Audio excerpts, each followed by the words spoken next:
Hello, hello, and welcome to another StackRox community meeting. Happy Valentine's Day to all the rock stars out there. We love you. We're going to be talking 3.74 release, 3.75/4.0. There's a lot of big updates coming. Matthias wanted to talk about some current release info. But yes, for those who don't know, I'm a community lead for StackRox, Michael Foster, and I'm joined by my co-chair, co-lead, Matthias Medinger, over in Germany. I'm in Toronto. So we'll very happy to cover the zones, and we're joined by some PMs, Boaz, and some engineers, Alex and Oscar, on the call. So if you ever have any questions, you can always leave them in the Slack channel chat. That's probably the best way to get some feedback. And talking of feedback, we have some big releases, and we're looking to get feedback on some new features. We have some new network graph updates. We have a collections feature that's coming out in 3.74, and of course, a big database upgrade that's going to go in tech preview in the upcoming release. But before we get into that, I want to hand it off to Matthias to talk about the current release info. There's some, let's say, small things that we want to make you aware of before we get into the big meat of the discussion. Matthias, take it away. So we actually encountered a small road bump with all of our currently supported versions. So 74 is the version that will be out soon. And also we have currently in support 73 and 72. What we discovered now is that we actually have the situation that if you run 72 or 3 on Kubernetes 125, so the latest, or OCP 412, you might end up with a broken network graph or an empty network graph, and you might not see any runtime data. We are already aware of this, and we added a fix. So please, if you are running these versions, keep an eye out on the fixed versions 3.72.3 and also 3.73.4. So please keep an eye out on that. As always, we have also added this to the community notes, so you should be able to easily find that. 74, so the release that we're currently doing, already ships with all the hotfixes that we need for this. So it will work on Kubernetes 125 and OCP 412. But if you run 74 on OCP 4.7 or Kubernetes 1.20, it might show similar behavior, because the fix that enables working on the latest Kubernetes also had some small side effects on older Kubernetes. So if you see that, we are already planning a follow-up release, as far as I'm aware of, 74.1 to actually address this. So it's a rather busy week, or weeks, I should say, for our engineering team, but we are hard at work. We identified all the problems that we have so far, and we're hard at work at actually fixing them as quickly as possible. And with that, as I already started speaking about the 74 release, stay tuned, because it will be out next week. And with that, also some smaller changes are coming, which are from the technical side. We are actually dropping the in-product documentation in favor of online documentation that you can also, for example, download as PDF. That is to minimize the surface area or attack surface of our product, because the in-product docs were rather hard to keep up to date in terms of needed infrastructure. And so, amongst other things, but that was one of the reasons. And finally, also, we will have PostgreSQL as a tech preview shipped. So we are actually changing the main database that our product uses to a PostgreSQL database. And just so you are aware of that, that is a rather big change. And that is also then targets to stable release for the next release after that one, so 75. But I think Foster will talk a little bit more about that later.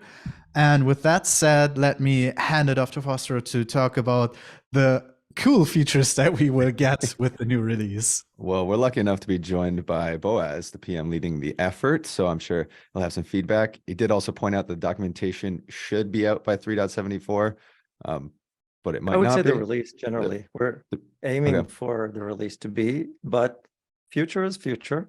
Mhm. So I'd say it should be out next week. Hopefully we meet. Yeah, and when it is, we'll definitely be posting in the chats the release notes and all the updates. There are two sort of major feature updates from the UI and usability perspective that doesn't have to do with the database. Network Graph 2.0, we're doing a whole overhaul on our network graph. This has been, I think, a long time coming. It looks, from what I've seen, it's very pretty. I'm a big fan of it. And you'll see it in the UI Network Graph 2.0. Of course, Network Graph 1.0 will still be available. And so we plan on cutting a couple demos, showing the differences, and then looking for feedback in the Slack channel, see what you like, what doesn't work. Maybe you have an obscure use case that we didn't account for. We'd love to hear from you about that. Boaz, correct me if I'm wrong, that ships regardless of the Postgres upgrade, correct? That will be is in correct. 3.74. Awesome. So yes, regardless if you update to Postgres, you'll have Network Graph 2.0 there.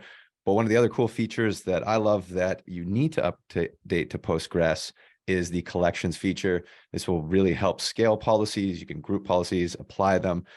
Boaz, do you want to give a quick rundown on what the use case is for it?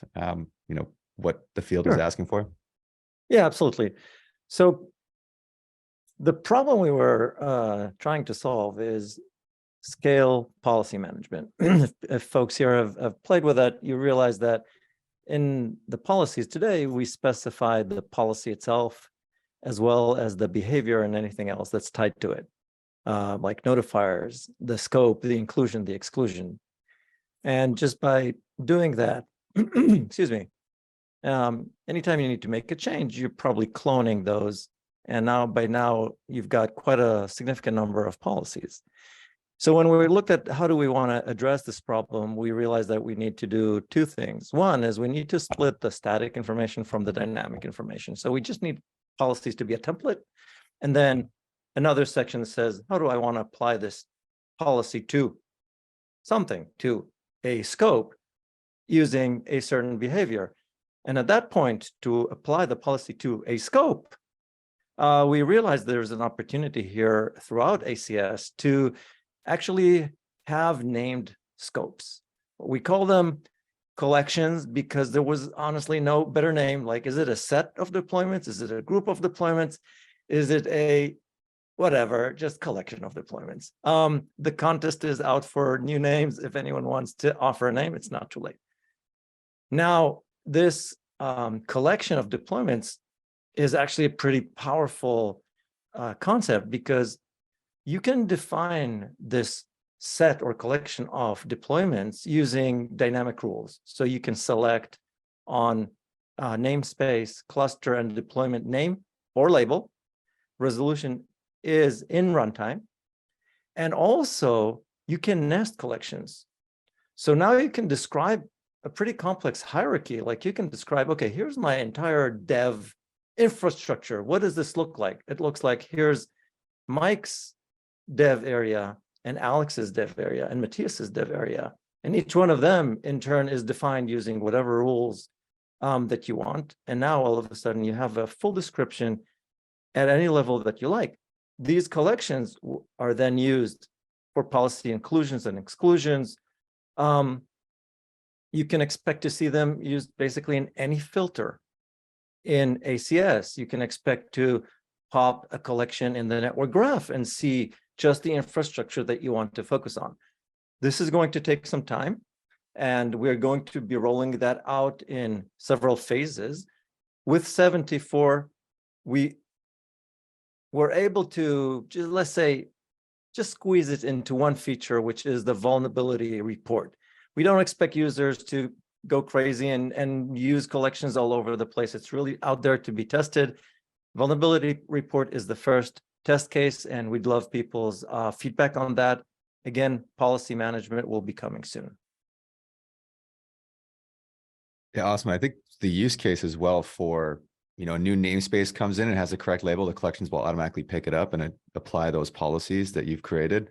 when I was at Cloud Native Security Con, talking with people. That's huge, especially for onboarding new groups, right? So that allows the security team to kind of just go away and asynchronously get these reports as new groups come in, if obviously everything's correctly labeled. So that was really interesting. Neil, welcome. We're talking, how's it going? I haven't seen you in a while.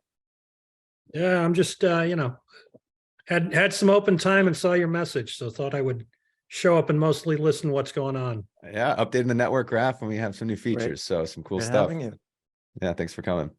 So Mike, just what you said actually fits in with some of the feedback we've received from security teams, and I don't know if Neil might actually relate to this. So you might ask, what's the big deal? I mean, I have labels in Kubernetes. Why do I need all this fuss? I can just dynamically define things using labels. So there's a couple of things here. One is actually we give them names so you can use them throughout ACS. That's a side issue. But also we've heard from security teams saying, I don't necessarily want to work with labels because I can't control what happens with labels. My dev teams might just throw a label and all of a sudden something receives privileges that I didn't intend it for. So it's interesting, but security teams might actually want to use this mechanism to enforce these scopes in a tighter manner than just allowing anyone to throw in a label. Interesting.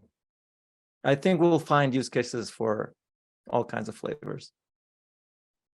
Yeah, no kidding. Going to be extremely exciting. And of course, you need Postgres to use that feature in the next release. That is correct.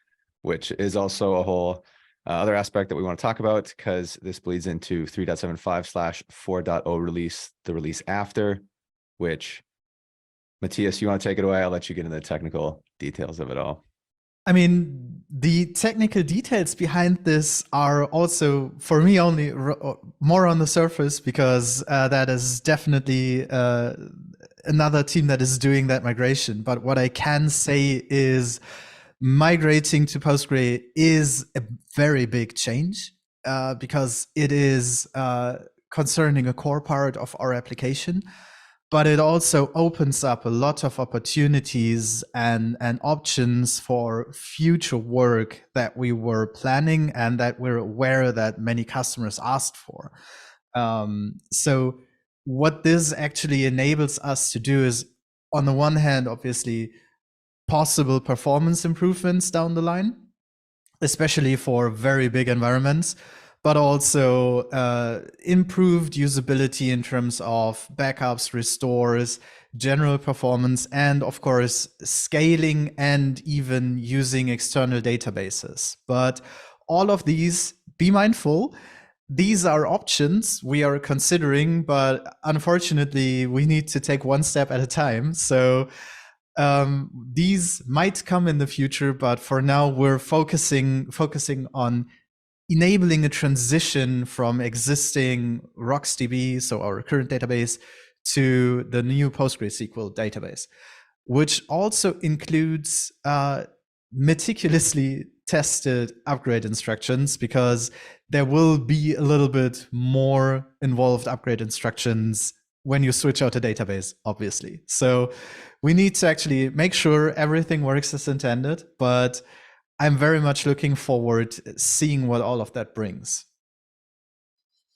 Awesome. And Boaz, correct me if I'm wrong, the hope is that the network graph and collections are going to be out of tech preview by 4.0? Collections is not in tech preview. It just depends on Postgres. So as soon as you're in Postgres, you get collections. Network graph, the intention is to GA it in 4.0. Hopefully we get sufficient feedback by then. And for Postgres, I don't know, we have Alex here. He can probably tell us a few secrets, but I just want to point out that Postgres is already running in our cloud service. And so that's where we're getting some mileage, I guess, on that.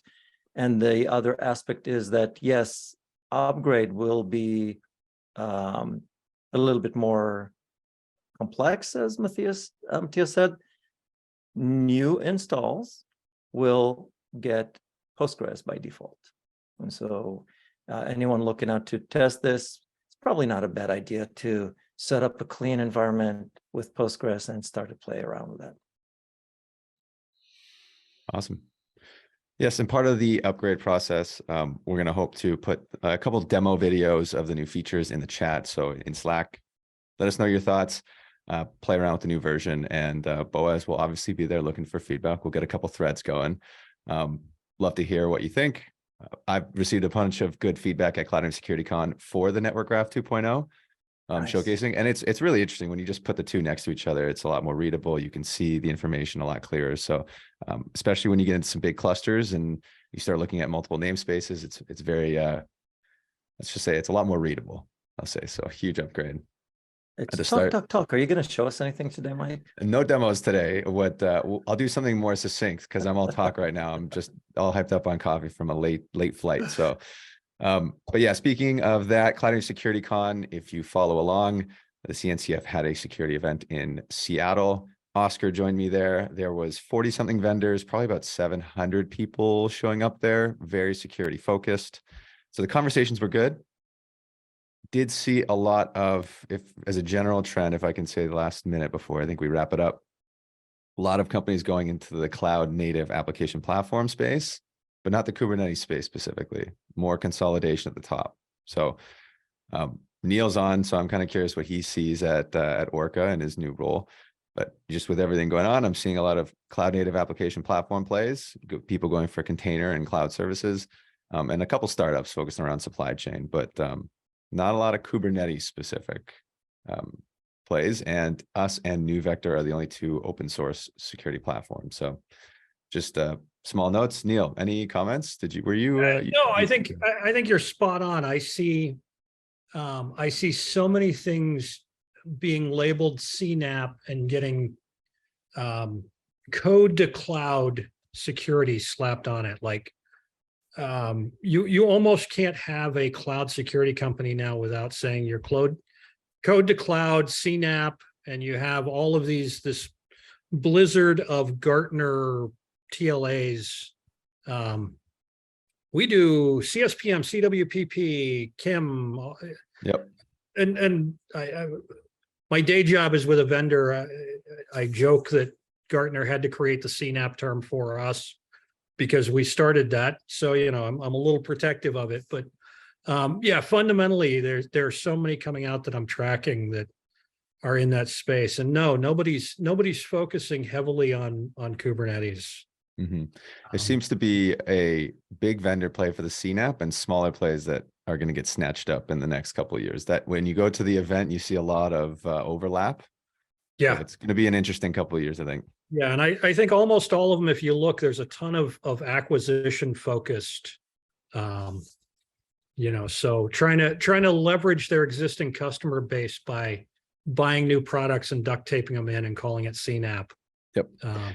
I saw a couple of vendors that didn't even have booths. They just showed up their entire team. And I'm like, for meetings with other vendors, what's going on there? There's some strategy playing out. So yeah, it was kind of nice that the CNCF did it 2 days separate from KubeCon in Seattle. I got to meet Oscar for the first time. But yeah, the next one obviously is in Amsterdam, KubeCon EU. If there's any Europeans, it'd be awesome to see you out there. Amsterdam apparently is like booked up all weekend. If you look at the dates, it's going to be pretty busy. And then, of course, we have Summit coming up for Red Hat in May, where I'm sure you'll get some more announcements. But in general, the releases are the next big things. We'll be posting the release notes and everything moving forward in the chat. Matthias, anything I missed? Anything you wanted to wrap up with? Before we wrap up, I don't know. Should we maybe? We can open the floor for questions. Anyone interested in anything? For example, I don't know. Neil, you wanna ask anything or? If you don't mind, I just wanted to take a moment to expound on something Boaz said around security teams and not trusting labels from the DevOps side. This is in my day job in StackRox, sort of going back for years now. This is a constant sort of theme for me. Is we talk about DevSecOps, but there are some things I think security teams are very, very happy to put in the DevOps team's hands and to have input. And then there are some things, depending on the maturity of the organization, depending on the sensitivity, the regulatory stance, everything else, there are things that security teams very much want to hold close to their chest and maintain control over. So I think it's always important to think about as we're building solutions and we're solving problems. Sometimes, the security team's perfectly happy to trust the DevOps teams to do the right thing, to have something that flows all the way through. But sometimes they have an absolute need for something that they control that is completely within their space, and that they can make the rules and do what's there. That's requirements I hear every day. So I think it's great to always recognize that, and as we build things and fix things, to keep that in mind. Good perspective. Thanks, Neil. Before we wrap up, Mike, I have a demo environment up. Do you want me to just kind of share a sneak preview, or do you want to keep it for a full demo that you'll do next time? Let's keep it for a demo video that we can drop in the chat, just because we'll keep the meeting short and the demo quick and concise. But again, if anybody has any questions, they know where to find you in the Slack chat. Yeah. So as always, feel free to ping any of us in the Slack chat. If you have issues or features, ideas, anything, either do it through Slack or open a GitHub issue. We're also on GitHub there, so always happy to discuss. And I guess with that, I am Matthias Meidinger signing off together with my co-host Michael Foster and everyone else. So thank you folks for stopping by, and enjoy your Valentine's. Take care. Take care, everyone.